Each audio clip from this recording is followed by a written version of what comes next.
You did something incredible. You waited hours without eating. Your body worked silently through the night, through the morning, through the waves of hunger that came and went. You held on. And now, finally, it's time to eat. And then you reach for the wrong thing. Not because you're careless or because you don't know better. Simply because nobody told you what happens inside your body during those fasting hours. And more importantly, nobody told you what state your gut is in by the time you're ready to break that fast. Because here's the thing, the gut that starts your fast and the gut that ends your fast are not the same gut. Something shifted inside. And whatever you give it in that first meal either works with that change or completely against it. Many people fast carefully for hours, then undo a significant part of it in about 10 minutes, not because they overate, not because they ate something obviously terrible, but because they ate the wrong thing at the wrong time for a gut that was in a very specific state and had no idea. That's exactly what this video is about. Not a list of rules, not a diet plan. Just the real biology your gut goes through while fasting. Explain the way one human talks to another and which foods work against that process when you break it. Let's start from the beginning. What's really happening in your gut while you fast? When you stop eating, your gut gets to do something it almost never gets to do in modern life. Rest. Think about that for a moment. Your gut is one of the hardest working systems in your entire body. Every time you eat, every snack, every meal, every handful you grabbed without thinking, your gut is working, producing digestive fluids.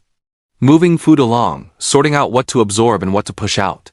Managing the trillions of tiny organisms living inside it. It genuinely never stops. Until you fast. About 4 to 6 hours after your last meal, your gut finishes processing whatever was left. And then something interesting happens. Instead of sitting idle, your gut switches into a completely different mode, a cleaning mode. A repair mode. Scientists have a technical name for this, but you don't need it. Just think of it as your gut finally getting to sweep the floors and fix the walls after a long, demanding shift. During this process, the inner lining of your gut begins strengthening itself. Small tears and weak spots that build up from daily eating get repaired. The cells lining your gut divide and renew. The whole system tightens up. At hour 12, something else kicks in. Your body begins a deeper internal cleaning process. Cells start recycling their own damaged parts. Old worn-out components get broken down and reused. Think of it as your body running a recycling program it only has time for when the constant demand of digestion is off the table. By hour 16, your gut has spent a significant stretch in this repair and cleaning mode. The protective lining is more fortified than when you started. The bacterial community inside your gut has had time to rebalance without the constant disruption of incoming food. Your digestive system is, in a very real sense, more sensitive and more reactive than usual.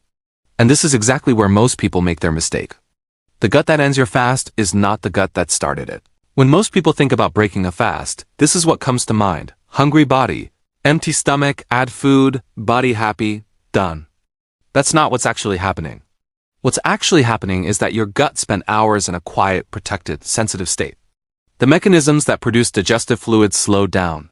The system that normally buffers and neutralizes strong foods pulled back. The repaired lining is now more exposed and more responsive than usual. After a long fast, your gut is not tough and ready for anything. It's the opposite, clean, sensitive, and temporarily vulnerable to exactly the kinds of foods it normally handles with more ease. And the foods that stress it most in this state are, predictably, the very foods people reach for most when they're hungry. First offender, fried and heavily oiled foods. Let's be honest. After a long period of not eating, fried food is one of the first appealing things that comes to mind. The smell alone is enough. And your body genuinely wants calorie-dense food because it's been in conservation mode for hours. But here's what actually happens when heavily fried food is consumed on a fasted gut. Your gut has been producing very little digestive fluid for hours. The system that specifically breaks down fat takes time to return to full capacity. It can't instantly shift to full output just because food arrived. So when you eat a large amount of fried food all at once after fasting, your system doesn't have enough active digestive fluid ready to handle it properly. The fat doesn't get broken down efficiently. It moves through your gut partially unprocessed. And partially unprocessed fat in your gut causes a specific kind of disruption, bloating, heaviness, an uncomfortable feeling that can last for hours. There's a second problem too. Fried food cooked in low-quality oils contains chemical compounds that form during high-heat cooking. These compounds are harsh on the sensitive gut lining you spent hours repairing. Eating them as your very first meal is like pressure washing a freshly painted wall. You spent hours building something, and then you blew it up with your own hands. Second offender, highly processed sugar. Eating sugar after fasting feels logical. Your body burned through its stored energy. It needs fast fuel. Something sweet feels like exactly what it needs. And in the short term, it genuinely is. Your blood sugar rises quickly, you feel a brief energy boost, and your brain is temporarily very happy. But your gut is not happy at all. Here's what's actually happening. After hours of fasting, your blood sugar is at its lowest point. Your body's system for managing blood sugar has been quiet for hours. It's not primed and ready. It's in a low-activity state. When you consume a large amount of processed sugar after fasting, your blood sugar rises rapidly. Your body responds by producing the hormone that regulates blood sugar very quickly. Much more of it than if you had eaten sugar in the middle of a normal eating day. The spike is higher. The crash that follows is sharper. Within a short window, you go from an energy rush to an energy crash. And during that crash, your gut is dealing with the aftermath. Disrupted bacterial balance. An irritated lining, a system that got hit hard and fast when it was at its most sensitive. People who break their fast with sugary drinks, sweetened cereals, pastries, or candy, and then feel strangely worse an hour later are experiencing exactly this. They saw sugar as the solution. Biology said otherwise. Third offender, large amounts of dairy. This one surprises people. Dairy feels light and gentle. Yogurt feels healthy. A glass of milk when you're hungry feels almost medicinal. Dairy isn't always bad for breaking a fast. But consuming large amounts of heavy dairy as a first meal on an empty stomach creates a specific problem.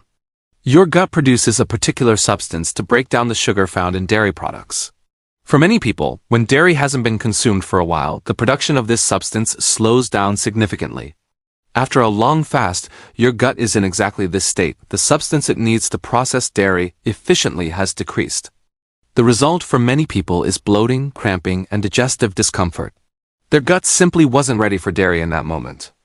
And more importantly, heavy dairy is dense, sits in the gut for a long time, and creates a significant workload for a system that was just in rest and repair mode. You're asking your gut to go from zero to a very demanding task with no warm-up. Fourth offender, raw cruciferous vegetables. Broccoli, cauliflower, cabbage, Brussels sprouts. These are genuinely healthy foods. Nobody's going to tell you otherwise. But the raw versions of these vegetables contain compounds that your gut has to work hard to break down. They ferment inside your gut during digestion, producing gas as a byproduct. In a normal eating state, your gut handles this without much drama. The gas is produced, managed, and moved through. On a fasted gut, the same vegetables create a much more intense response. The fermentation happens faster relative to how much digestive activity your gut is ready for. Gas accumulates more quickly. The bloating and discomfort can go from barely noticeable to genuinely uncomfortable. The cooked versions of these vegetables are significantly easier for a fasted gut to handle. The cooking process breaks down many of the compounds responsible for the fermentation problem. Eating steamed broccoli after fasting versus raw broccoli after fasting is a completely different experience, even though it's the same vegetable. Fifth offender, large amounts of acidic and sour foods. Tomatoes, citrus fruits, vinegar-heavy foods. These all have a place in traditional meals around much of the world. And in small amounts, they generally don't cause problems. The real issue is consuming them in large quantities on an empty, sensitized gut. Throughout your fast, your gut's acid production slowed down considerably. The buffer layer that normally protects your gut lining from acid thins slightly. In this state, your gut is more vulnerable to acid than it normally is. Consuming large amounts of acidic food can cause a burning sensation, stomach discomfort, and in some people a reflux response that lasts for hours after the meal. The food itself isn't harmful. The problem is that the timing and quantity create a mismatch between what your gut can handle and what you're asking it to process. Adding a small amount of lemon juice to water when breaking your fast is a very different thing from eating a large, tomato-heavy meal as your first food. What actually works? Here's the good news. After a long fast, your gut doesn't need much. It needs something gentle. Something easy to process. Something that works with the sensitive, fortified state it's in rather than against it. First, small amounts of easily digestible food. Warm if possible. Warm food gently signals to your gut that it's time to come back online. It wakes the system up slowly rather than giving it a sudden cold shock. Broth is genuinely one of the best things you can break a fast with. Not because it has any mystical property, but because it's warm, it's liquid. It carries minerals your body used during the fast, and it asks almost nothing of your gut to process. Next, soft cooked foods. Eggs, softly cooked vegetables, plain rice, soups. Foods with a simple structure that your gut doesn't have to work hard to break down. And only after your gut has had about 20 to 30 minutes to come back online can you begin eating more complex and heavier foods without a dramatic disruption. The order of foods matters far more than the individual foods themselves. Your gut doesn't need you to eat perfectly. It just needs you not to blindside it when it's at its most sensitive. Why this actually matters. Here's the part most people miss. The whole point of fasting, whatever your reason, is the biological work your body does during those fasting hours. The repair, the cleaning, restoring balance. That work doesn't disappear the moment you eat the wrong thing, but it gets interrupted.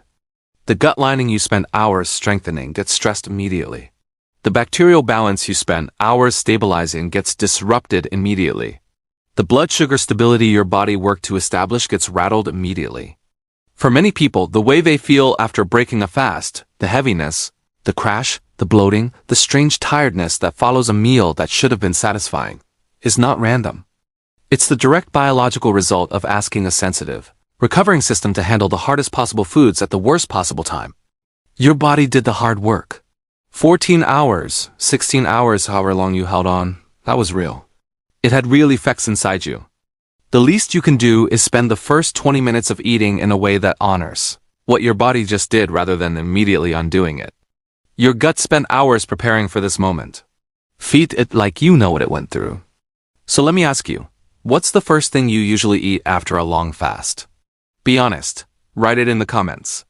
I genuinely want to know how many people are breaking their fast with exactly the foods on this list. Take care of yourselves. Goodbye.